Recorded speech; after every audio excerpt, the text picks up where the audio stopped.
hablando un poco sobre esto, pero yo quisiera que esto sea una cosa, un sentir de toda la iglesia.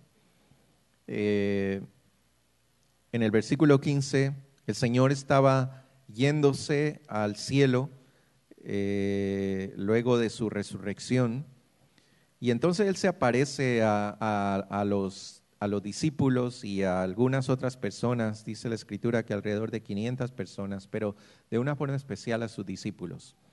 Y entonces dice aquí que se les apareció a los 11, ¿verdad? Eran 11 personas que habían quedado luego de que Judas había muerto. Y entonces les dijo: id por todo el mundo y predicad el evangelio a toda criatura. El que creyere y fuere bautizado será salvo, mas el que no creyere será condenado. Y estas señales seguirán a los que creen en mi nombre: echarán fuera demonios, hablarán nuevas lenguas, tomarán en las manos serpientes, y si bebieren cosa mortífera, no les hará daño. Sobre los enfermos pondrán sus manos y sanarán. Y el Señor, después que les habló, fue recibido arriba en el cielo y se sentó a la diestra de Dios. Y ellos, saliendo, predicaron en todas partes, ayudándoles el Señor y confirmando la palabra con las señales que la seguían, ¿verdad? Esto es lo que el Señor Jesús les dijo, fueron sus últimas palabras a sus discípulos. Y este mandato del Señor es el mandato y es la misión de la iglesia. De hecho, la palabra que se usa, que la escritura, mejor dicho, que la traducción de la escritura utiliza, ¿verdad? Porque ese término no está en la escritura, pero está como un título allí, es la gran comisión, ¿verdad? Quiere decir la parte más importante de la misión de la iglesia, eso es lo que quiere decir. Y cuando nosotros vemos esto, decimos sí, tenemos que ir por todo el mundo y predicar el evangelio, pero ¿qué es lo que realmente implica eso que está diciendo allí, ir por todo el mundo y predicar el evangelio? Cuando en Mateo 28 también nos dice lo mismo, ¿verdad? Ustedes saben, 18 al 20 es un versículo que todos se lo deben saber, porque cuando uno va a una empresa a trabajar, siempre hay un eslogan, ¿no es cierto? Un lema. No sé, hermana Marianela, por ejemplo, en su compañía, ¿cuál es el eslogan de la compañía? Yo me sé el de Tim Hortons. ¿Saben cuál es el de Tim Hortons, verdad? Always fresh. Ese es. Y entonces cuando uno oye por ahí Always fresh, Tim Hortons viene a la cabeza, ¿verdad? Y entonces, no sé, en cada compañía tienen su eslogan, ¿no es cierto? Y el de la iglesia es ¿verdad? Es id por todo el mundo, predicad el evangelio, haced discípulos en todas las naciones. Eso es el de la iglesia. Y si alguien no lo sabe, tiene que aprendérselo, porque eso es la misión importante, la parte más importante de la iglesia. Y entonces, hermanos, lo que yo he estado meditando, y por eso les dije, no les quiero dar una prédica hoy en día, ¿no es cierto? Porque ya muchas prédicas uno como que se cansa, ¿no es cierto? Pero quiero dar es una reflexión, una meditación en cuanto a esto. Lo estuvimos hablando el día martes, pero quiero compartirlo con toda la iglesia. Cuando ellos escucharon estas últimas palabras del Señor Jesús, porque fue lo último que el Señor les dijo antes de que Él se fuera, cuando ellos escucharon esto, dice ahí el versículo 20 que ellos se fueron y predicaban en todas partes. Es decir, que ellos entendieron claramente que lo que el Señor quería que hicieran ellos como discípulos, como iglesia, era que predicaran el evangelio, que hicieran discípulos, como dice Mateo. Y entonces lo que ellos inmediatamente comenzaron a hacer fue eso. Y a medida que ellos iban haciendo eso, el Señor iba multiplicando su iglesia, el Señor iba creciendo su iglesia. Y en cuestión de poquitos años, la iglesia del Señor llegó hasta lugares tan remotos como España, ¿no es cierto? Estaba aquí Jerusalén y España estaba allá en el otro extremo. Y Pablo, que era bien patacaliente, como dicen en Colombia, llegó hasta España a predicar el evangelio. Y allá se metió y en Asia y en África y llegó a lugares tan remotos y el evangelio se extendió en todas partes porque ellos estaban obedeciendo el mandato del Señor a su iglesia, que era este. Esta era la misión, era el propósito de la iglesia del Señor. Y el otro día yo les puse un ejemplo aquí el martes y yo quiero retomarlo porque es un ejemplo que nos ayuda a entender el concepto que quiero transmitirles a ustedes hoy día. Cada compañía tiene su propósito, ¿no es cierto? Su meta, su misión, ¿ya? Y estaba hablando del caso de la compañía de Luis, porque la conozco más o menos un poquito, de nuestro hermano Luis. Y esta compañía, el propósito de la compañía, ¿no es cierto? El propósito, la misión de la compañía es, y ahí hablábamos con el hermano Luis, que más o menos es este, ¿no es cierto? Es construir edificios, ¿verdad? Tienen unos camiones inmensos, yo he ido ahí varias veces y a uno le da miedo porque uno yo entro en mi carrito y parece que uno está entrando a una tierra de gigantes porque ve esas maquinones así y uno pasa por ahí y las ruedas de esos carros son más grandes que el carro mío. Unas máquinas inmensas, tienen unas instalaciones tremendas, pero el propósito de ellos, con todas esas cosas, es ir a esos edificios grandísimos. De hecho, el hermano Luis nos comentaba que inclusive el hermano estuvo allí trabajando en el CN Tower, ¿no es cierto, hermano? Construyeron esa, imagínense para que hagan ese trabajo en la CN Tower, esas máquinas que tienen son la cosa más impresionante y ponen unas tuberías que llegan pero hasta pisos que uno no se puede imaginar.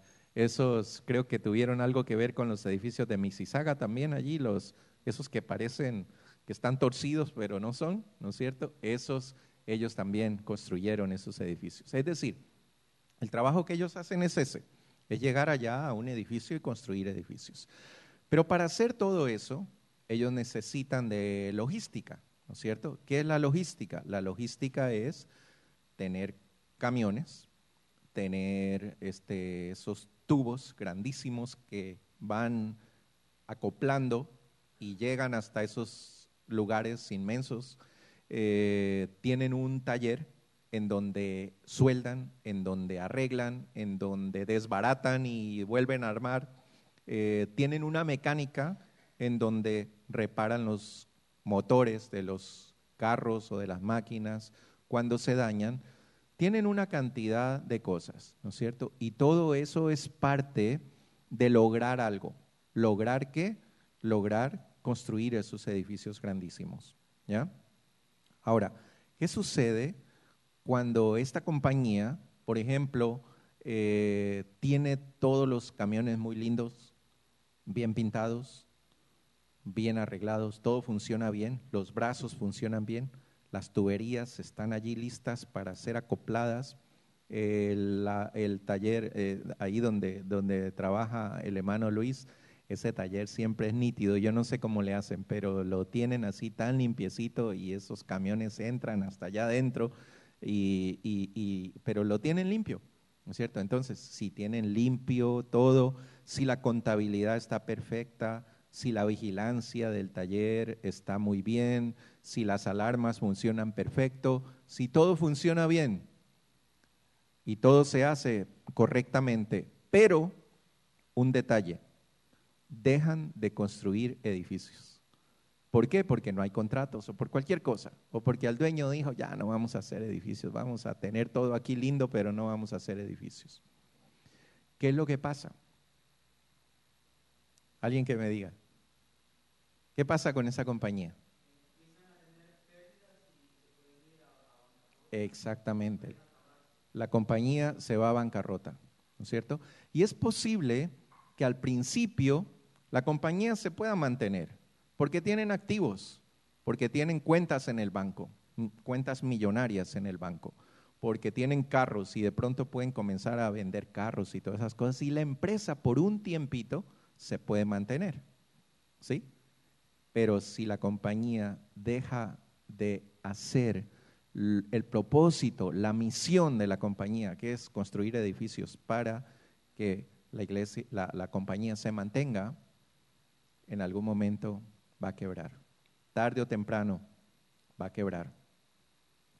Ahora, lo que quiero decirles, hermanos, es cuando una iglesia deja de cumplir el propósito y la misión para la cual Dios la ha llamado, que es no hay otro: ir y predicar el evangelio a toda criatura, ir a todas las naciones y hacer discípulos. Cuando la iglesia deja de hacer esto, ¿verdad? Déjenme decirles algo: no importa que el edificio esté muy lindo, no importa que la cocina esté funcionando perfecto, no importa que las alabanzas sean preciosas, no importa que los servicios de oración los tengamos muy lindos, y todo lo que pasa dentro de la iglesia, pero si la iglesia deja de hacer, deja de cumplir el propósito de Dios para la iglesia, esa iglesia está yéndose a la bancarrota, ¿sí? Y tarde o temprano, esa compañía divina que se llama iglesia, esa empresa divina que se llama iglesia, va a quebrar.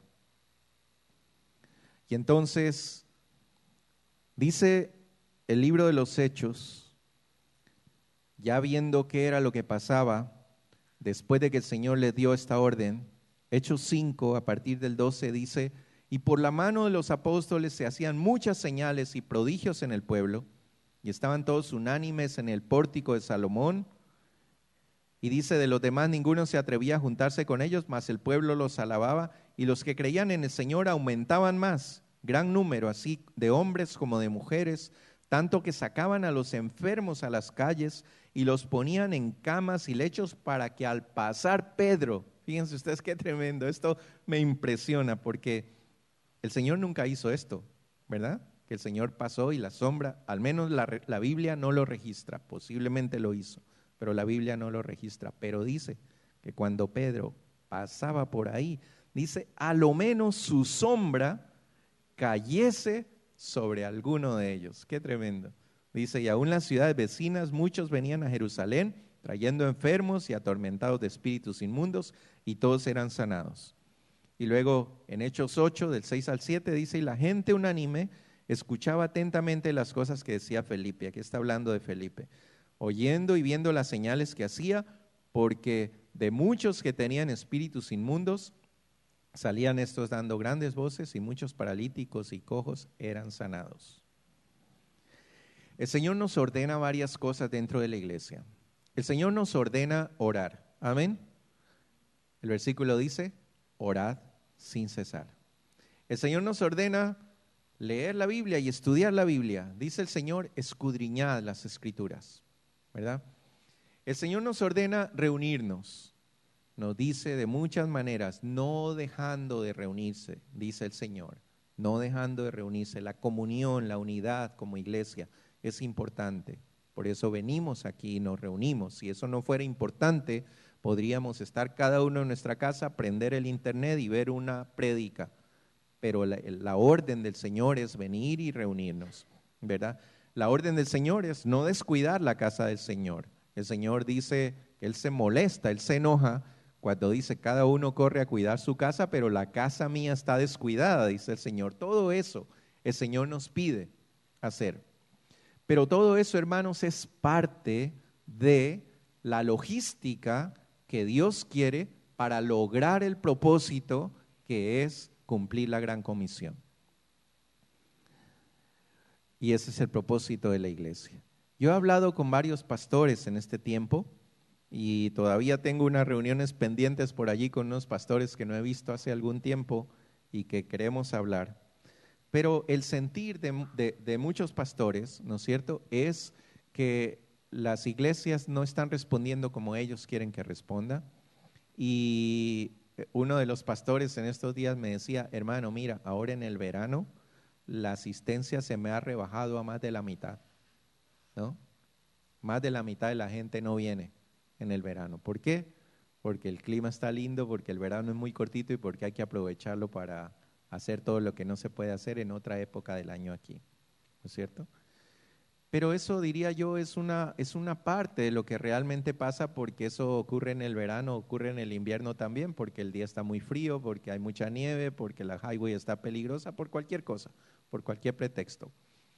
Pero todas esas cosas que ocurren en la iglesia, ¿no es cierto? Lo que estamos viendo en la iglesia, el desánimo, la falta de compromiso, el que me importismo, todo lo que se ve en la iglesia en general, me refiero, no estoy hablando solo de esta iglesia, estoy hablando de la iglesia en general, es parte de una cosa, que la iglesia no está cumpliendo el propósito de la iglesia. Y cuando la iglesia deja de cumplir el propósito, la iglesia comienza a irse a la quiebra.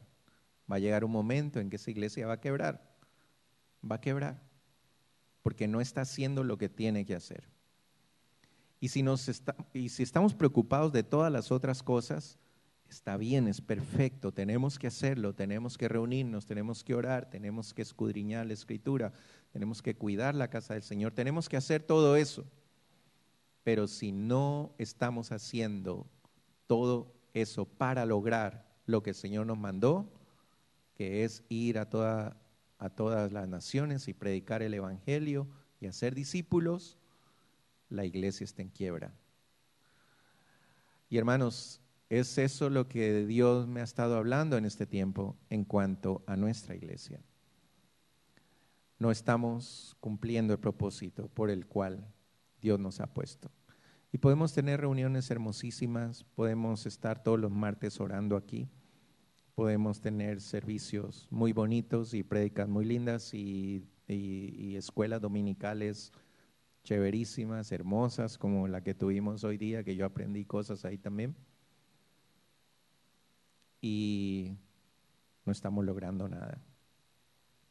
Es como ese taller, que el taller está muy lindo, está muy bonito, todos los carros funcionan perfecto, pero no están construyendo edificios. Y entonces, hermanos, yo quiero dejar esto en sus corazones para que meditemos en lo que viene de ahora en adelante como iglesia. Vamos a hacerlo. El propósito de la iglesia es ir y predicar el Evangelio. Cada uno de nosotros tiene esa responsabilidad delante de Dios. ¿Hace cuánto que no compartimos a alguien del Señor? ¿Hace cuánto que no hemos traído a alguien a la iglesia? ¿Verdad? El otro día César me contaba y lo vimos aquí, el domingo anterior. César solamente la invitó a ella a venir a la iglesia. Le dijo, es una compañera de trabajo, ¿verdad, César? Le dijiste, mira, que vamos a tener un programa ya, que no sé qué. Y vino y trajo 2 personas más. Y dice que va a seguir viniendo. Hoy no vino, no podía venir, pero llegó solamente porque César, ahí en su trabajo, abrió un poquito la boca y la invitó y llegó. Dice la palabra de Dios que donde no hay visión, el pueblo se extravía. Y eso es lo que puede pasar con la iglesia cuando no estamos cumpliendo esa visión del Señor, que es ir y predicar el Evangelio y hacer discípulos. Y en Oseas 4:6, este es un pasaje muy conocido, pero miren, yo lo busqué en otras versiones también. Dice aquí, mi pueblo fue destruido porque le faltó conocimiento. Ustedes han visto ese pasaje, lo conocen muy bien, ¿no es cierto? Pero muchas veces hemos pensado que conocimiento sí, entonces tenemos que llenarnos la cabeza de Biblia, Biblia, Biblia, para que no seamos destruidos, como dice allí, ¿verdad? Pero fíjense lo que dice después. Dice, por cuanto desechaste el conocimiento, yo te echaré del sacerdocio. Y porque olvidaste la ley de tu Dios, también yo me olvidaré de tus hijos.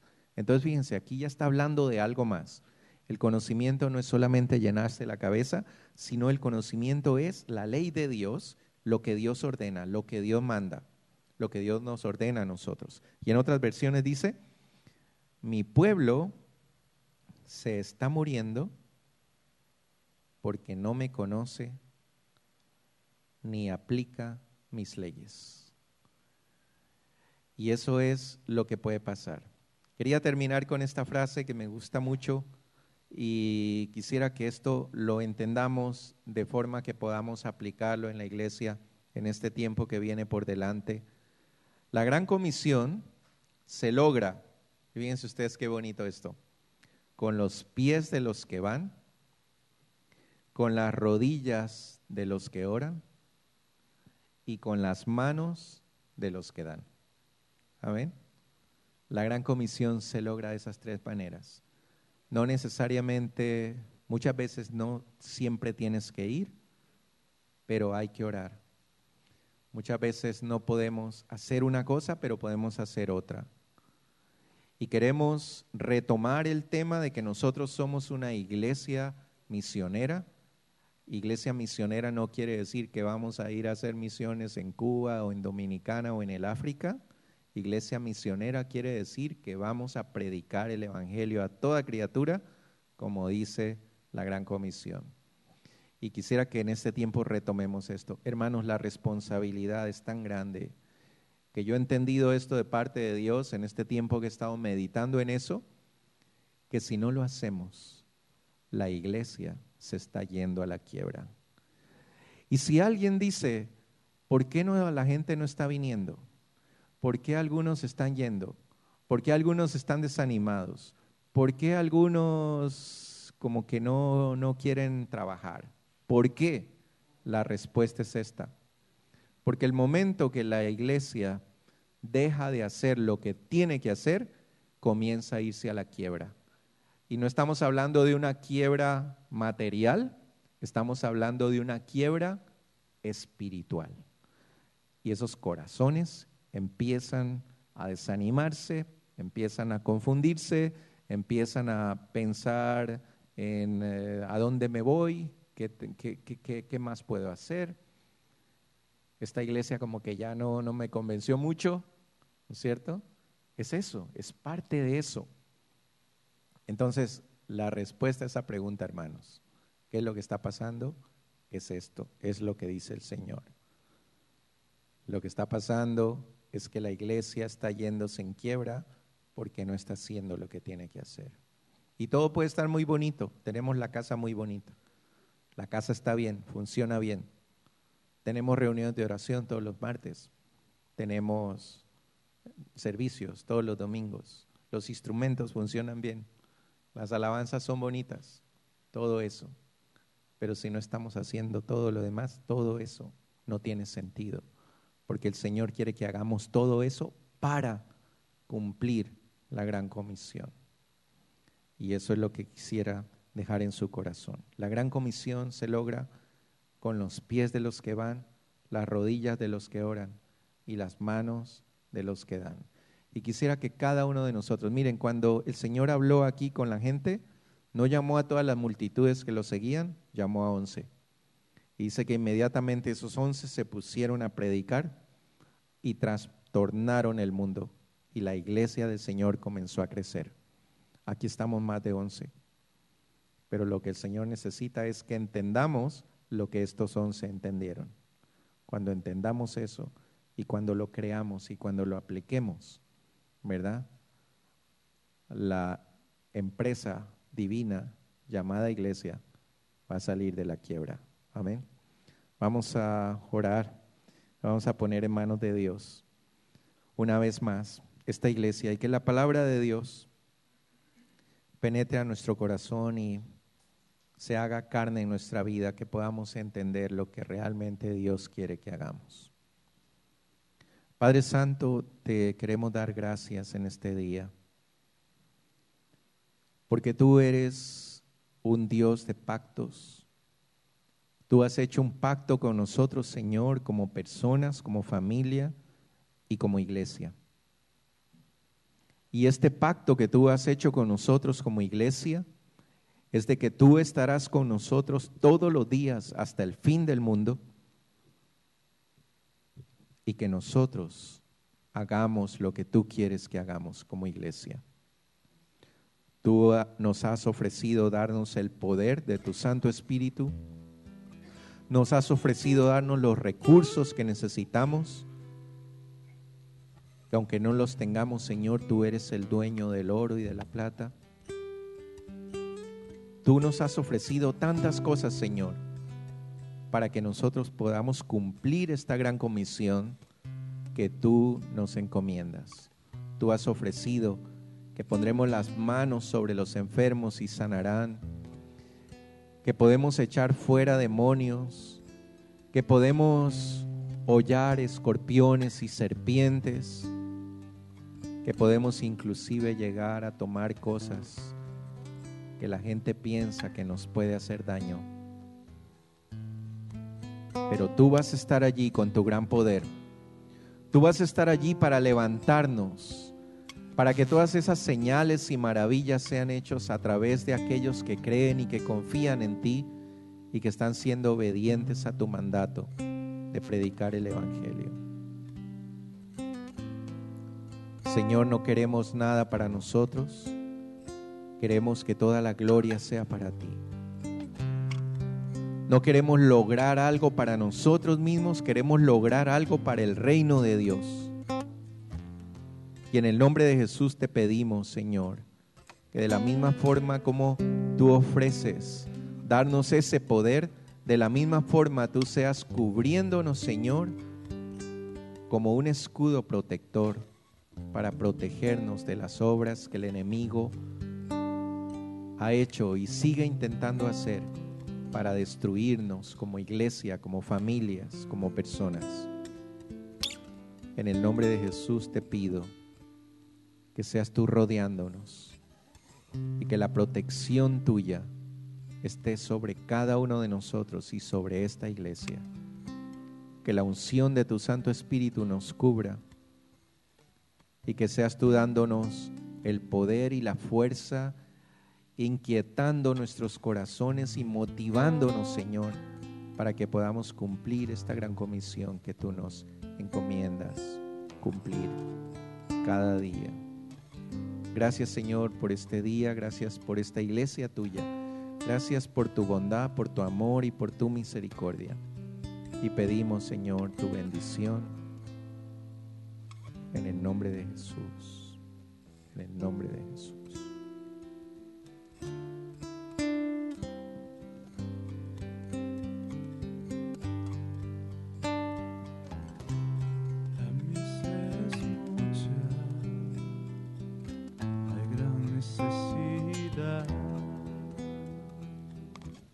Y pocos obreros al campo van.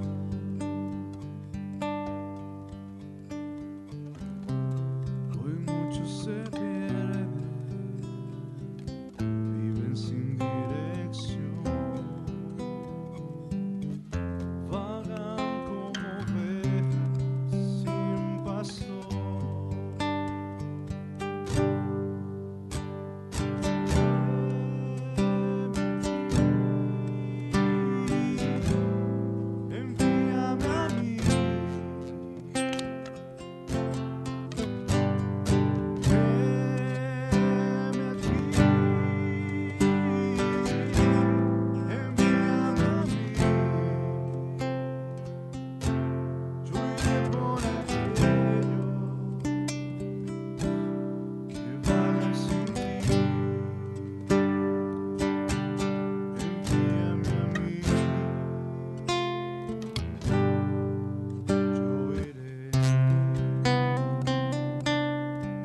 Vamos a ponernos en pie y vamos a tomarnos de las manos. Vamos a ser despedidos. Recibir la bendición de nuestro Dios Todopoderoso.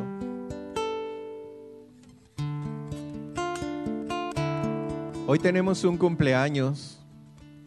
La hermana María no quería pasar acá al frente, así es que por favor le dan un abrazo allí a nuestra hermana María. Ella está cumpliendo años justamente el día de mañana, creo, ¿verdad, hermana? Así que, bueno, es una bendición y vamos a... No se olviden darle un abrazo de cumpleaños. El Señor te bendiga y te guarde. Que el Señor haga resplandecer su rostro sobre ti y tenga de ti misericordia. Que el Señor alce sobre ti su rostro y ponga en ti paz. El Señor te bendiga y te guarde,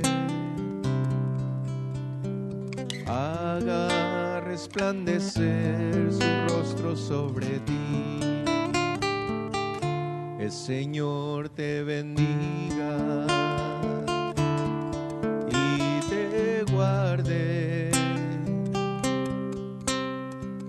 haga resplandecer su rostro sobre ti y tenga misericordia, y tenga misericordia el Señor te muestre su rostro, te conceda la paz y tenga misericordia, y tenga misericordia el Señor te muestre su rostro, te conceda la paz, te conceda la paz, te conceda la paz. Amén. Que Dios les bendiga, amados hermanos. No olviden darse la paz los unos a los otros. Y las hermanas han preparado una